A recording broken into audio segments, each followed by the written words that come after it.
How to withdraw on Okx. Hello everybody, welcome back to my channel. This is me, Ben Bisnet, and today I'll guide you on how you can withdraw money from Okx to bank account.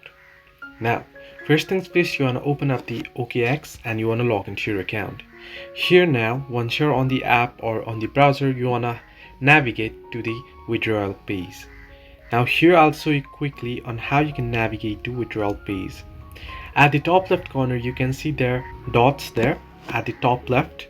You can see there you want to tap on it, and once you tap on it here on your profile, you'll be headed to your profile. Right here you can see shortcuts, and under shortcuts you can see manage assets, where you'll be able to find the option that says withdraw. Simply tap on withdraw and head over to the withdrawal page. In my case, I haven't confirmed my identity, but you'll have to confirm your identity. Once you do so, what you want to do is you want to select the currency you want to withdraw. After that, you want to enter the withdrawal amount, provide your bank account details, and then confirm the withdrawal.